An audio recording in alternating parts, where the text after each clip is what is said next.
Welcome to the Momentum Lifestyle Podcast, where every Monday we interview an inspiring, educational, and entertaining guest to help you build confidence, find balance, and live a life of impact. We'd like to thank our sponsor today, Be Spunky. Now, Blake, Gino, and myself have been using their Reboot product for well over 6 months now, and it has been life-changing. I found myself recovering faster, having way more energy throughout the day, and honestly feeling just more jacked up as a man. And this is because Reboot is clinically formulated to support healthy male hormone levels, providing stress relief, improved strength and stamina, enhanced drive, and overall well-being. Be Spunky Reboot contains a proprietary blend of 10 natural and organic herbs and active ingredients that are renowned for helping men to enhance physical and cognitive performance, improve stamina, energy, and endurance, optimize testosterone levels, support healthy reproductive function, support cardiovascular function, relieve stress, mild anxiety, irritability, relieve tiredness, fatigue, support healthy sleep patterns, and support healthy body weight. So as you can see, it is a must-have product for all men. So head to their website, bespunky.com.au. That's bespunki.com.au, and use the code MOMENTUM to receive 10% off all Be Spunky products.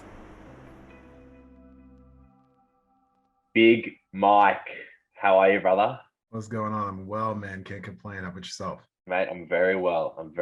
Where are you calling in from today, mate? Because you're a bit of a jet setter the last few years. You just fly in, fly out, been doing your thing, haven't you? Yeah, I was going to say today I'm in Vegas. If you would have asked me a week ago, I would have said Colombia. Or, 3 days ago, I would have said Mexico. So, yeah.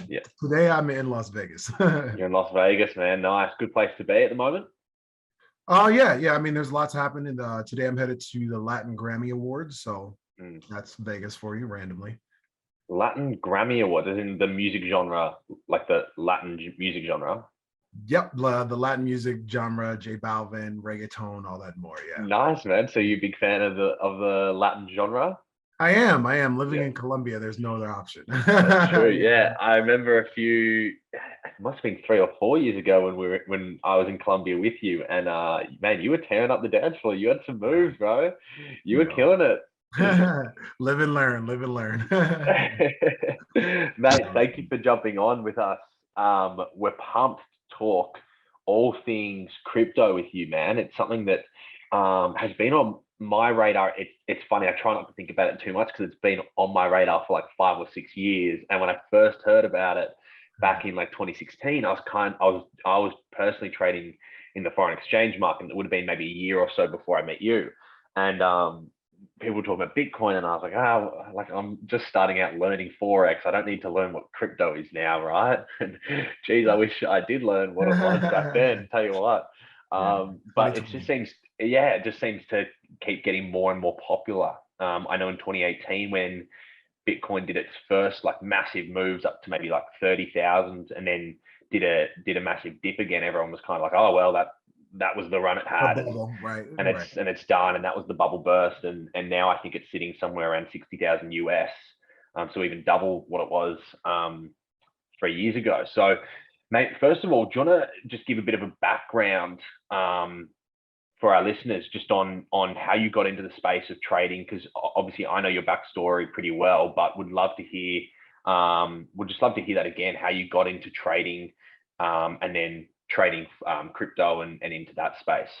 Yeah, no, I mean, I used to work in the music industry, and being in the music industry, I just honestly got burnt out. It's lots of work in that field. And I went on like a little discovery trip and really tried to find myself and what I wanted to do. And the great thing about being in the music industry, you get to travel around the world, but the caveat is you can't really see the world. It's more the stadium, the hotel, and the people essentially that come to the event. And so that I got burnt out of, and I said, I just want to travel. I want to figure out a way to make USD money and travel. And from there, it led me to Forex. Forex, I found an amazing group of people who all had the same mindset that I ended up learning from, and really just, seeing what was possible and really taking my time to understand it all. And then from there, it kind of just built and expound from there. Yeah, nice, man. So how long have you been trading in the markets then for? So going on 6 years, which sounds, I mean, Damn. to me, it's been a long time, but Yeah. I know there's people who trade for like 30 years. But for Yeah. me, I was Yeah. just like, whoo, 5, 6 years is Yeah. deep into it now. But I'm so thankful that I found it at the time that I did because it's led me to Mm. so much more as we'll get into discussion. Yeah. Yeah. It's funny. I got stuck into Forex through a network marketing company. Mhm. And whilst there was so many learning experiences just being in a network marketing company, like it was great because it was the first circle of people and friends that, yeah, were like dedicated to personal development. You know, that's when I started to read my personal development books. That's when I got into podcasts. That's when I got around people that were like, no, like you can do better, you can do more, work on your mindset, work on this.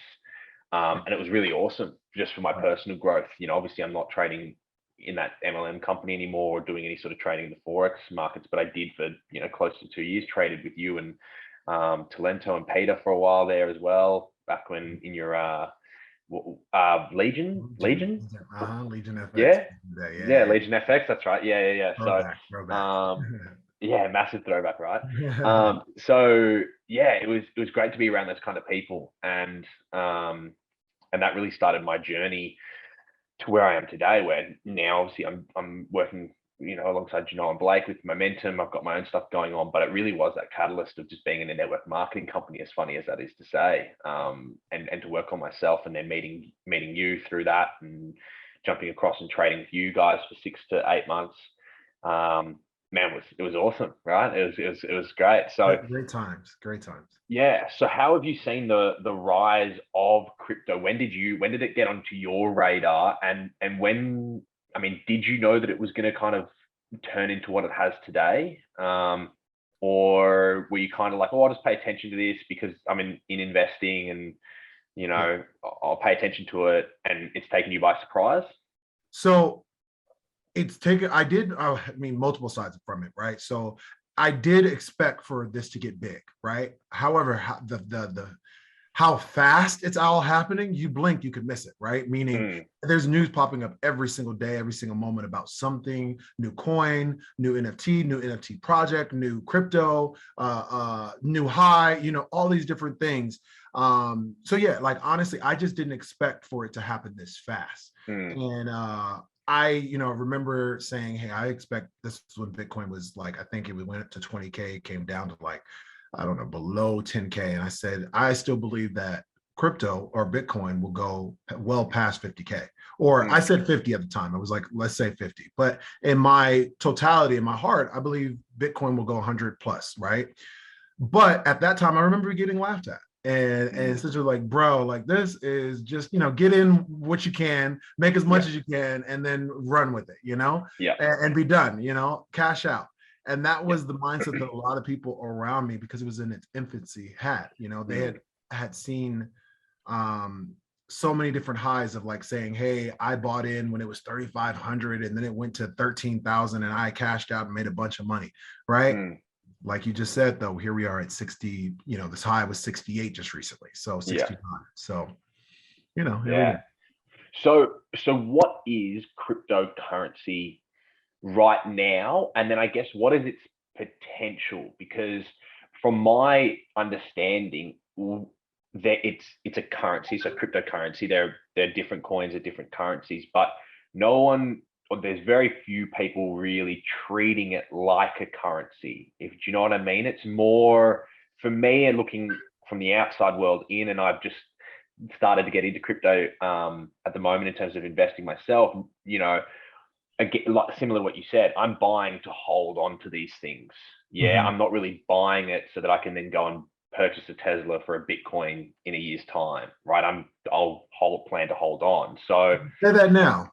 yeah, Keep going. yeah, I say that now, right? And probably Mhm. when it gets to a more stable place, when coins aren't going from 0.006 to $1 in 6 months, once it starts to get a bit more stable, Hold on one it second. I have no clue what just happened. no worries. My computer just like freaked out Bit of for it. technical difficulties.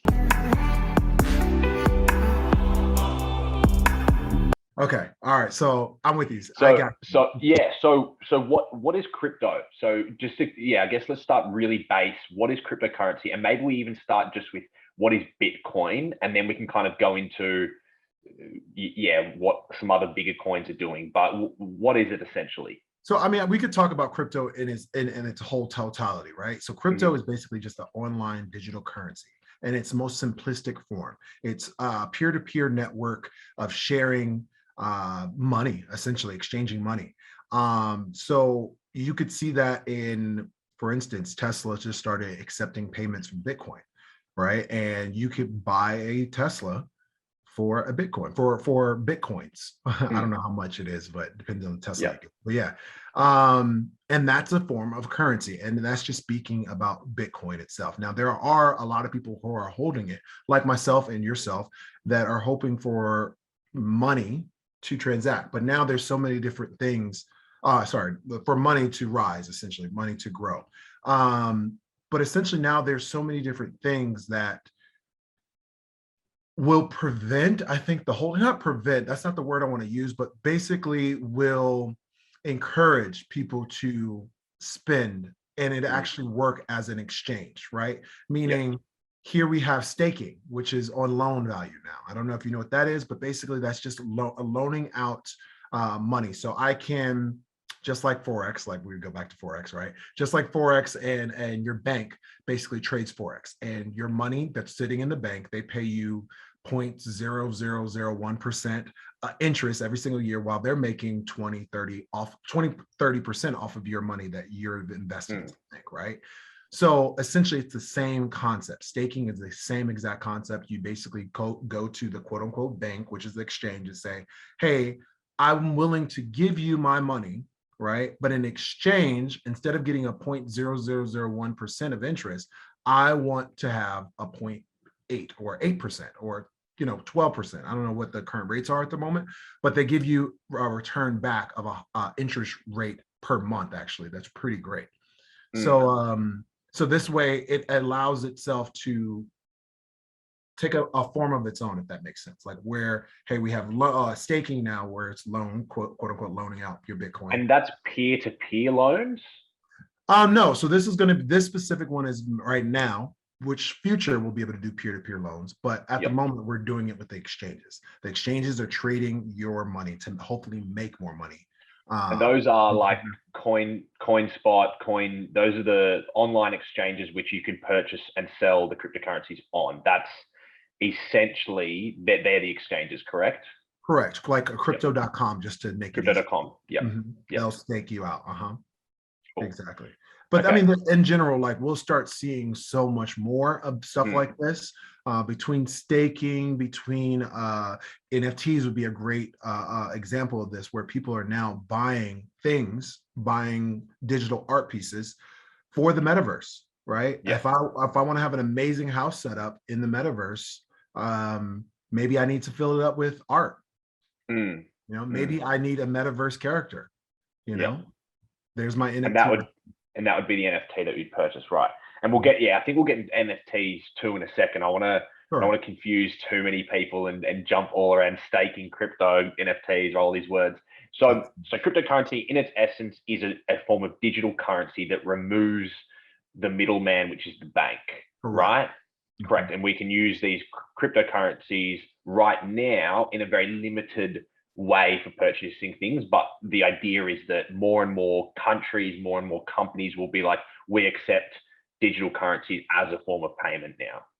Yeah, you have whole countries, exactly that. Literally saying, hey, we're renouncing our fiat currency and we are actually fully Bitcoin now.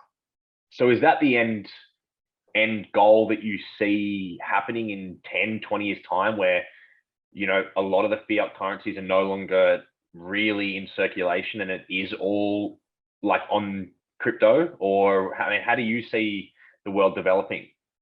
Honestly, that's a great question. I personally see like the US dollar will probably never change. It would always have the US dollar, right? Because we essentially, as of right now, run on that for at least next 20 years, right? However, some of the smaller countries I could totally see adapting to just crypto, because obviously they're not even in the big boy playing league, right? Not Euro USD, they're not GBP, so on, yen. I could totally see that happening. Yeah, and as the price of the coin rises, let's say Bitcoin, the more valuable Mm, the country is, right? So yeah. yeah. And why is cryptocurrency gaining such momentum now? Is it people are sick of having to go through banks? They're sick of the fees. They're ready to take control of their own money. Like what is driving? Is it the original hype around, oh, get in, get the money, get out? Is that still running at the moment? Like what's causing this surge of interest? So me personally, it's a multitude of answers, right? It's not just going to be one and done. I think the idea of it being privatized, so meaning like, hey, you don't know if I'm sending you money or not. Like I just send you my code, right? And that code changes. It never is the same. It's private, right? It's a key. So that's an awesome way to get around, I don't know, sending money, essentially. Um, Additionally, another thing is people are getting rich and making money and the opportunity to essentially change their lives, right? People Mm, are so used to going back to having money come in, and it's like I said, the bank will pay you 0.0001%, and it's nothing. Now here you have Bitcoin that's saying, hey, I'll pay you, you know, on this money, I'll pay you out essentially 3 to 5%, whatever. That's something so small, but still you get the mhm. idea. And of course, they're going to jump at that more than just leaving it in the bank and making. Yeah. Additionally, I think that the opportunity to, I don't know, just when it comes to the idea of crypto in general, I think that it's really cool and exciting and new, right? So those three Mm, factors, it's kind of like the gold rush back, before our time. yeah. It's like, hey, people are telling me that there's gold over here. Yeah. I might have to travel a little bit, but I'm going to get to the gold. You know what I mean? Yeah. And so that's kind of what people are finding. It's the FOMO kind of thing. It's like, Mm, oh, I yeah. have the fear of missing out. Let me at least get a little bit of this because who Yeah. knows what it'll be in 20, 30 years. Mm. Man, it's really well said. That's kind of what put me over the edge too. Like these last couple of months, where I've gotten back into like, okay, let's put the investors hat back on and let's start looking seriously into this space. And Mhm. definitely that like FOMO of like, damn, how'd you you turned $5,000 into 750 grand in 12 Yeah. months? How did you do that? Oh, Yeah. what, you did the same thing over here? What's going on in this crypto game? So like, yeah, I've gotten to a place where I had a little bit of spare money, but I think it's just about getting in the game, isn't it? For everyone starting out, don't worry about having 10, 15, 20K to deposit. Like I think my first deposit was $1,000, and I was like, cool, let me put $1,000 across a couple coins, and then let's just start topping up, and topping up, because I think it's like going to change the world, really. I really do. And even with Facebook's announcement of changing their name to Meta and the Metaverse, and gaining more understanding of like, oh, we are going to a virtual reality world. And before the Metaverse, I had no idea about, like, I didn't understand NFTs. I was like, why would you buy digital art? Like, go and buy actual art that you can physically see and physically touch. But now it's like, well, if we're living in a digital world and you're in Colombia and I'm in Australia, and I'm like, dude, let's have a drink tonight and jump, let's go, let's have a drink. Yeah. And we Sounds chuck like on another. our goggles, and I'm like, come over to my place, and you come over, you're like, oh dude, like, nice house. And I'm like, yeah, man, let me show you around. And I'm like showing you around some digital world. You're in Colombia, I'm here, you're having your drink, in Yeah. real life, and I've got my drink in real life. And Yeah. um and then all of a sudden I show you my bedroom, and there's like a famous meme or something, and it's like, yeah, dude, I bought that meme. Like, Yeah. I purchased that meme, bro. And you're like, Right. oh, cool. So I think that's a good. I think that's a good segue into NFTs as well. So NFTs are bought and sold on the blockchain. Is that correct? Correct. What is the blockchain? Perfect. Yeah. Yeah. Perfect segue. So blockchain is very simple, right? Just like Internet Explorer or Google Chrome powers the internet, right? So this is what powers Bitcoin and all these peer-to-peer sharing. Blockchain is what keeps everything. It's essentially the network. that powers it all and makes everything privatized, that makes everything seamless, that keeps everything flowing in its order. And so this is the same thing about, let's say the code that powers the internet, right? So it's not too foreign to understand, if that makes sense. It's just the power that be, the code that exists to make everything functionally work. Gotcha. Okay. Yep.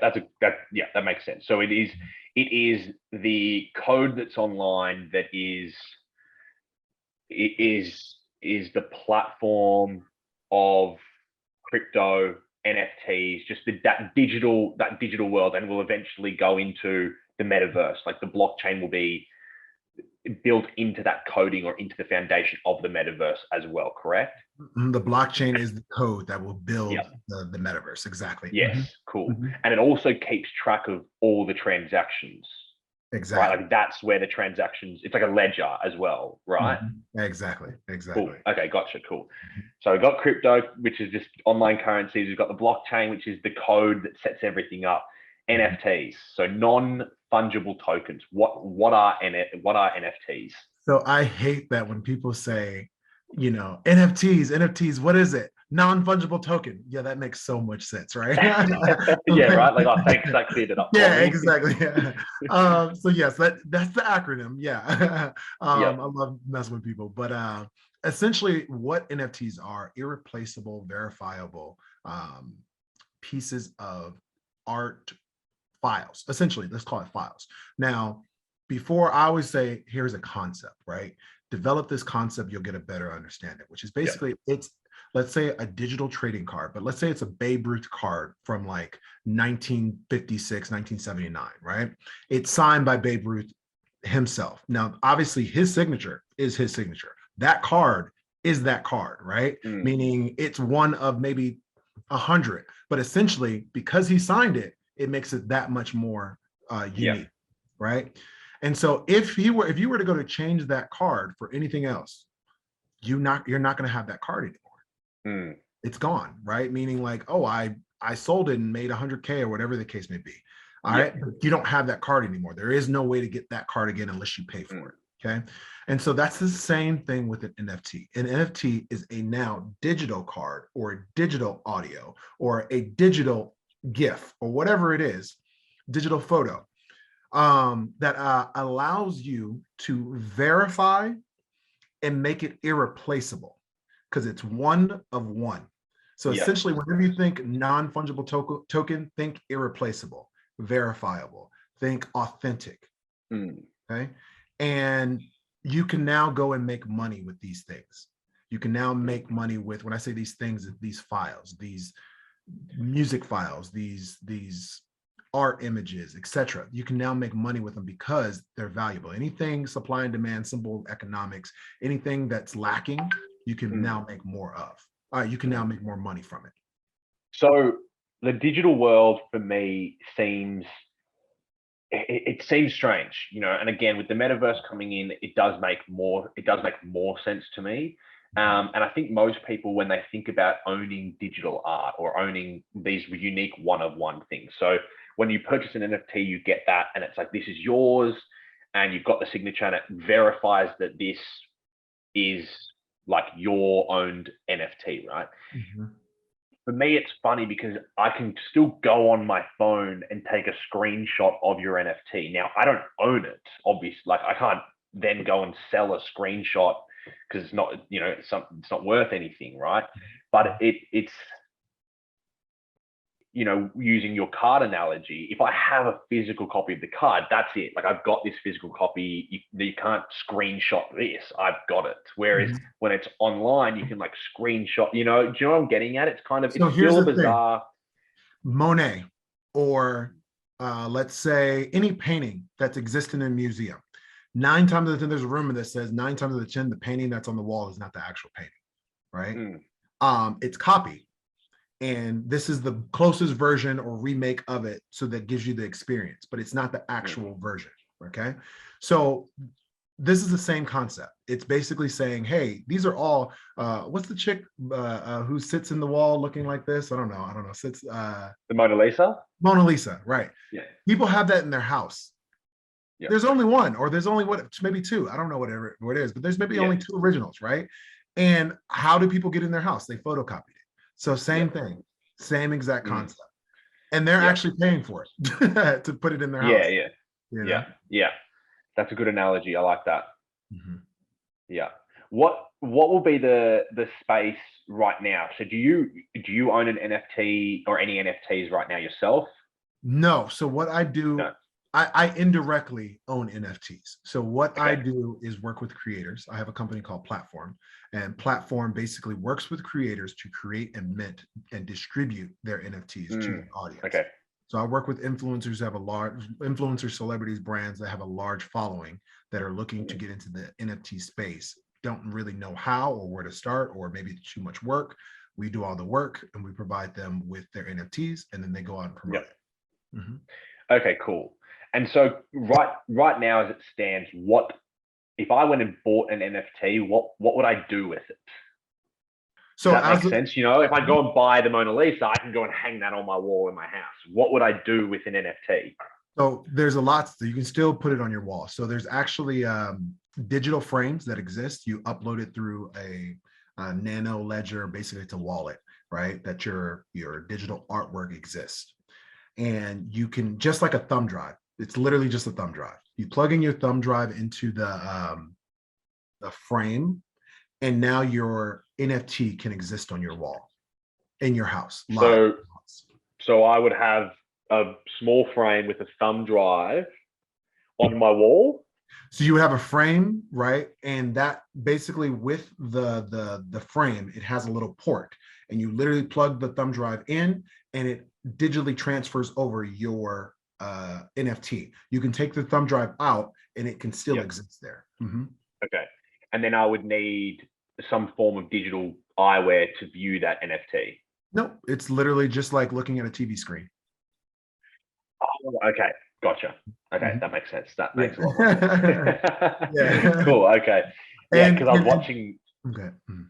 I was watching the Facebook's announcement of the Metaverse, and I watched like a recap of it, and they were saying that it'll be like that. Like in the future, you'll be wearing glasses.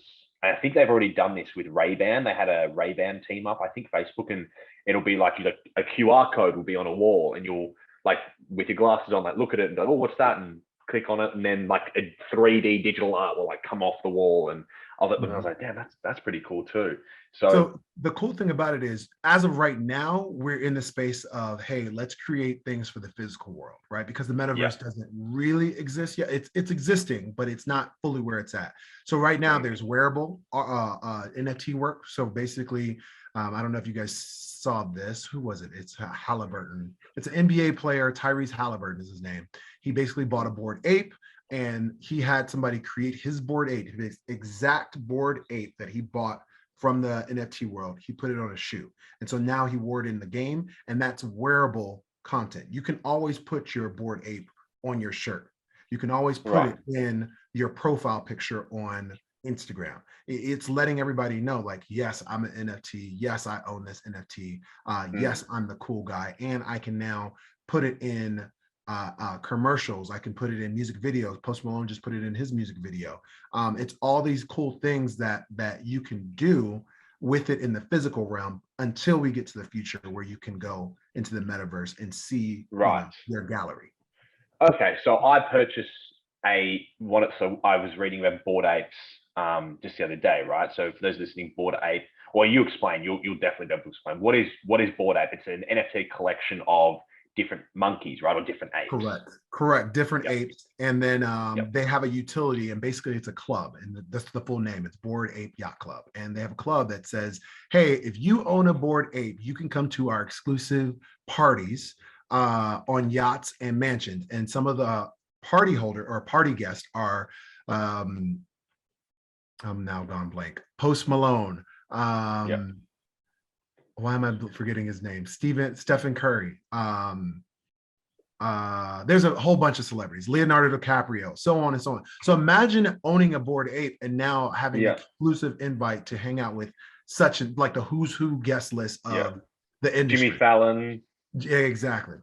Yeah, I'm just looking at it now. Jimmy Fallon, Post Malone, Steph Curry, Paris Hilton. So Paris Hilton, and oh yeah, Jimmy Fallon, Mark Cuban. Mark Cuban. So, and for those listening too that are like, oh cool, I'm gonna go buy a Bored Ape. Let Yeah, them know. Post Malone just bought one for $700,000. So they are not cheap NFTs, right? And I think I was looking at the most expensive one, like they're in the millions, like $6 million for the most expensive Bored Ape Yacht Club NFT. So back to what you're saying about in the physical world and what we're doing right now. So essentially someone could purchase let's keep going with this track of the Bored Ape. I could purchase an NFT that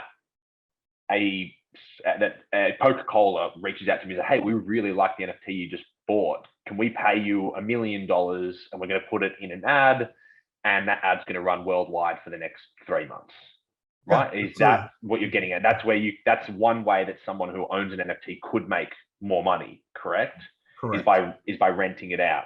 Licensing it out. Yep. Licensing it out. Yep. Especially if you have a cool art gallery type of thing. If you have a cool art gallery of like, the most expensive pieces or the most unique pieces, so on. Yep. And that's one of the ways I would say I just keep a cool project that allows people to create their two cool projects. One project is to create their profile for the metaverse. So basically, I can now change myself as a walking, talking being inside of the metaverse.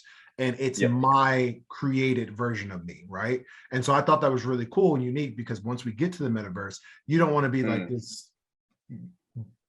I don't know, this block guy. you want to have drip. You want to have drip, right? Yeah, exactly. Yeah, you don't want to be a square kind of thing. Yeah. You don't want like the original, just stock standard character in the metaverse. Yeah. Exactly. So that was one cool project. The other one was now they're allowing Bored Apes and other entities, other creations to procreate, which is really cool. Yeah. And create like their own unique version of two apes, and it comes out the baby, and you have what, really? Yeah, it's pretty crazy. It's like you can now create your own Bored Ape Yacht Club if you own two. Oh, so if you own two, you can create a third. You can create a third. It's just per wow. Yeah. And then you can only create a third, or you can create a fourth. I mean, I'm assuming that they could have more kids. I don't know. I haven't gotten that far into the research, but yeah, interesting. Yeah. I'm assuming the code is there. So yeah. Because you would need to like have rules in place. Sure, like there would need to be. Otherwise, you could just buy two and then create 5 more and sell those 5, but then you diluted the space, which impacts. It depends if they're creating like Frenchies, right? So we talk about Frenchies, and this Merle Frenchie exists only by the mixture of Frenchies, right? Or even I have a Frenchie myself, and he's pretty rare and exotic because he's brown and blue and tan is what they say, and it's very rare to create. So if you can create a rare, that shoots the price even more. If you can create something. Gotcha. Yeah. Okay, man, that's just insane where we're going. Like to think where we'll be in 5, 10, 15, 20 years time. It's incredible in this digital world that's being literally built around us right now. Yeah, I mean, I'm excited for it. Like, it excites me. I know it excites me, and it's also like, damn, what are we like? Where are we going as a species? We're moving like, so fast. what are the potential negative side effects of this? They were talking about like you'll be able to work in the metaverse, and you'll be able to work and earn money. Like you could come to my hotel and stay a night at my hotel, and I'm like actually making money from you coming and spending a night in my hotel. Like what? Like that is insane. Digital land as well. If you own land. Digital land. Yeah. It's moving so quickly. It's crazy. So what role do you think crypto will play in 5, 10 years time, compared to where we're at now? Because it doesn't, for the average person in the everyday day to day, it plays no role essentially, right? How will this develop over the next 10, 15 years? So 2 things come to mind. I tell everybody to really get an understanding of where we're headed. Watch the movie, Ready Player One, right? Yes, I keep saying that too. Yeah. I really try to push that to people, because you're going to start seeing it's the whole thing, the haves and have nots, what you can do in the metaverse. Can you buy the new Nikes? Can you buy the new Nikes or not? Because maybe you're not allowed in a certain district, right? Inside of the metaverse, and they're only selling in that district. Maybe you need to have a certain coin or a certain avatar or whatever the case may be, to really be able to purchase those things. Additionally, what comes to mind is the so many things come to mind. This whole thing is crazy. The lag, right? The lag in your Wi-Fi, essentially your network and Wi-Fi too comes to mind. So like, okay, I can't, if I freeze, for a moment, does this kick me out of the club or kick me out of the metaverse, or whatever? But another thing that comes to mind, last thing that comes to mind, is something you brought up earlier, which is, I'm a world traveler. You're traveling the world as well. There will be a time and point where we will all be able to connect inside of the metaverse, no matter where we are in the world, right? And I was discussing this with friends and basically saying, hey, there's going to be a time and point where physical real estate won't matter as much as digital. Meaning, if I'm in Colombia and I'm in this amazing house, right? And I'm there with friends, but I'm not there with friends, but I'm in my metaverse, right? I could have low key just stayed exactly in my home in Los Angeles or Las Vegas, excuse me, put on my goggles and just met my friends at that same home. That makes sense, for a lot less. Yep. So me spending so much money to go all the way to Colombia to stay in this luxurious house with my friends, it kind of defeats the purpose if I can just go and do it in the metaverse, stay exactly where I am, save a bunch of money, and spend my money in the metaverse. So yeah. You don't think people are gonna, for me, like human connection is so important, like physical, like, contact, right? Like it's awesome to be able to do a podcast over Zoom. But if I had my preference, we would be sitting here across from one another doing this podcast, right? Now, it's great that we have this option, but for me, it's like, is that where is that going to be a thing? Are people going to develop that mindset of like, oh, I can save $800 on return flights, another $2,000 on accommodation. Okay, I'm just going to stay home and I'll just hang out with you in the metaverse. Like, do you think that's going to, I think for your really generation play a role? and my generation, we'll miss that connection. But you got to remember that we're having COVID babies, and those COVID babies and everybody, they're probably getting used to the non-essential connection and touching. So the next 20 years of what we're talking about, I don't think it would be a problem. I think it'll be a more naturalized thing of like, yo, let's go hang out in the metaverse, bro. Yeah. Yeah, interesting. Yeah. And who knows, by then, 2000, sensory overload kind of thing will probably become a thing. Not sensory overload, but to be able to activate the senses inside of the metaverse as well. You know what I mean? Yeah. Some chip might get developed that says, hey, now we can touch. Yeah. Have you watched the anime Sword Art Online? Are you into anime? I have not. I have no time to. Okay. I have that any time. Okay. It's a similar wavelength to Ready Player One. It's an anime where you put on this headset and you go into the gaming world. But what happens is the creator locks everyone into the world and you can't get out. You can't escape. You take off the headset and you die. Like, it's an anime. But it is interesting, and that's all like, you can eat in the world and taste it, and it tastes good and all that sort of stuff. So I think we are like really at the starting point of what the next 50 to 70 years is really going to look like. I think in 70 years time, people will be looking back on like, 2021, Metaverse was announced and crypto got big and Bitcoin hit 100,000. And like, that's really where people are going to start to use as a reference point, I believe, which is cool to be living in this. We're in exciting period, times. But it's exciting. And back to what we were saying about, like, for us, we'll miss the physical connection, and the space that I work in and we work in at Momentum is we're seeing just how bad people's mental health is getting, like the decline in people's mental health, mental illness is on a rise. So I kind of agree with you in a sense that, like, well, this is just where we're heading, and we're going to get swept up in the excitement of what the metaverse will become and what that world will look like. But I think we'll be far less happy because of it. and far less healthy. I can see that. I think, yeah, I think that's where we're headed.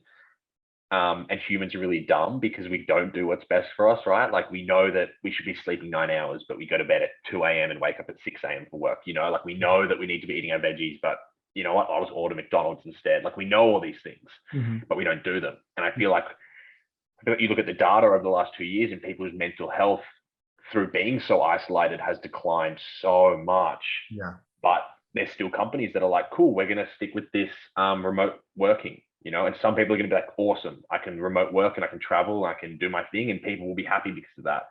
Other people will just be like, well, I'm just at home by myself, like not doing anything, and I'm miserable. I want to be back in the office. Yeah. So it is, from a mental health standpoint and even a physical health standpoint, you wake up, chuck on your goggles, spend 8 hours in the metaverse, come out, go to sleep. Like that's not healthy. I don't care. I mean, have you ever actually tried on the Oculus glasses or virtual? The PlayStation 4 ones, whatever the PlayStation 4 ones are, or Sony ones. Yeah, I've tried them. And it's fun. It's sick. It is, but it actually, the first time I've done it, it made me really sick, right? It gave me motion sickness. So I haven't actually really gotten into it as much as I should, like as much as I'm excited for it, especially from the investment side. The actual physical items and going into the virtual, I don't know if I'm actually really that excited for, because like I said, it made me sick. So we'll see. Hopefully it's changed a little bit and maybe my body can adapt. But yeah, I kind of agree with you for sure, especially spending that long. I think I only spent 30 minutes at most, not even that, with the glasses on. And I was just like, dude, I feel weird. I need to sit down. Yeah. We think about, I almost think about like when we're dreaming, where we're not moving, but we're running in our dreams and we're doing these things. I think somehow the technology will be able to link to that part of our brain where we'll put it on. We won't have to move, we won't have to do anything, and we'll just be in the world, running around, jumping, feeling, touching, doing all these things. Yeah, you think about it and then you do it, kind of thing, versus actually. Yeah, exactly. Exactly. The other show that just came to mind was Black Mirror. That one episode in Black Mirror that anyone that's seen that episode knows why I'm laughing in that episode. All right, let's get back to the crypto chat and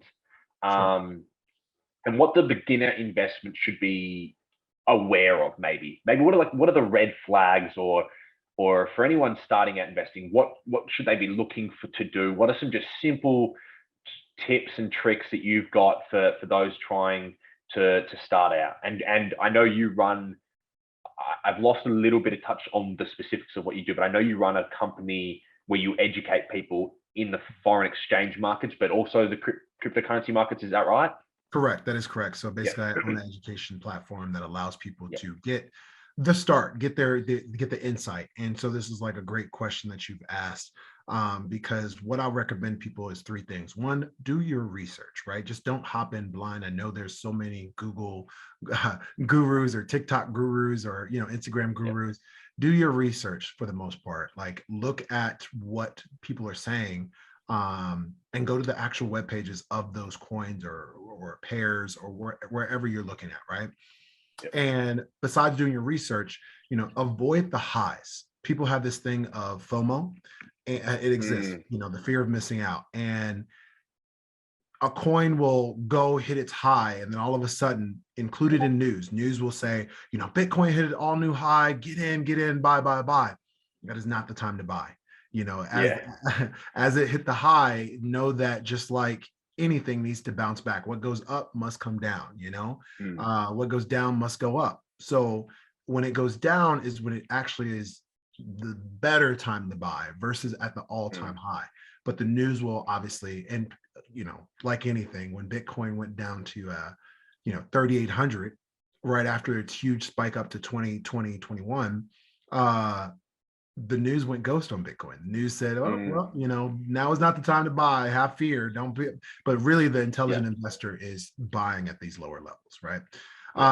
Last but not least is get some type of basic knowledge about trading. I see so many people hop in blind and just hoping, just having wishes and hopes, right? You can go to YouTube and just get a basic, what is a trend? What is risk management? Just getting some basic knowledge around trading and or investing, it's going to go a long way, and hopefully it piques your curiosity to do more research, do more due diligence, and get more educated. And I would add my 2 cents to that and say also something that really helped me is having like your intention clear behind your investing. Like the mindset that you need to actually be an investor or to be trading is it's 90% of what you're actually doing is just your mindset. Like when you see your trade go south, are you pulling out? Are you getting nervous? Are you, oh shit, I need to pull out now, and then you pull out and then it goes back up and you're like, oh fuck, I knew it was going to go back up, right? Like, or it's up really high and you're like, cool, I'm gonna buy out, and then it keeps going high and you're like, oh fuck, okay, I'm gonna buy back in, and then it drops. Like, it's so much about the mindset. And I think having an intention of like, okay, I'm buying this coin and I'm holding it for 6 months. Like and so even when it drops, I'm just gonna buy more. It drops, okay, cool, I'm gonna buy more. Yep. And then 6 months later, you're like, okay, time to reassess. Do I want to sell? Am I out? What's happening with this coin? Did it do what I thought it was going to do? And so the intention behind it too is really important, because I think people get in and it's so hard. The mindset is the hardest thing about it. And I love the fact that you mentioned timeline, right? Having intention, saying, hey, even 6 months, right? So every quarter, this is just a tidbit, every quarter has to do a quarterly reporting, right? So a quarterly earnings call, right, is what they're really called. So if they're doing that and you have, let's say it's January, and you say, hey, I want this project just launched at the top of January, they're probably going to do a quarterly report, which comes in June, essentially. Let me pull out, let me get ready or reassess to pull out around the quarterly earnings. Yeah. Yeah, it's a great plan. Yeah, no, I like that a lot. And finally, man, obviously this is not financial advice at all. You are not a financial advisor, but do you have a little tip for the people listening? Do you have a coin that you like, or a company maybe that you just want to drop in at the end here? So I would say anything Metaverse, right? So obviously companies are lining up left and right, throwing millions and billions of dollars at becoming in part of the Metaverse. So anything that I would say personally, I love Decentraland. I love Sandbox. I'm on both of those. Thank you, sir. Good. Let me just drop another couple. Let me just I love those in general. I mean, and then I would tell people to look at what powers your computers, electronics, because all of those are going to be what's necessary to power the Metaverse. So yes, we talked about the blockchain, but keep in mind that there's chips that exist in Oculus, which are the virtual glasses. There's chips that exist into the technology that's being created. And all those companies that are creating the chips, guess what? They're going to make they're in it for profit, Yeah. So you can make a lot of money. Awesome. Mike, thank you so much, brother. That was such an interesting chat. I know I got a lot out of it. I'm sure everyone listening got a lot out of it, man. So thank you so much for talking all things crypto, NFTs, Metaverse. It's an exciting time to be alive. And obviously, you and I both recommend everyone, at the very least, just looks into crypto, looks into this space, and has some just to educate yourself further on where we're headed as a society, and how society is changing. And if you can't be bothered doing any research, just watch the movie Ready Player One, because I say that all the time. I'm like, in 50 years time, that's going to be like a reality, I think, which is crazy. So. But yeah, very much. I honestly feel like too. No, I was gonna say, I honestly feel like, well, thank you for having me. First of all, I'll say that. And the second thing I was gonna say is, if you really want to get a great insight, definitely watch Ready Player One, because I feel like we are honestly mimicking that movie. Life is actually mimicking that movie. So if you want to get some good insight, watch it, learn it, and discover. And nonetheless, man, thank you so much for having me on and allowing me to share. Thank you, brother. Appreciate it. Thanks for tuning in this week. As always, if you enjoyed listening, please leave a review, give us a shout out across socials, or share with a friend so that we can continue to share these incredible conversations with more and more people.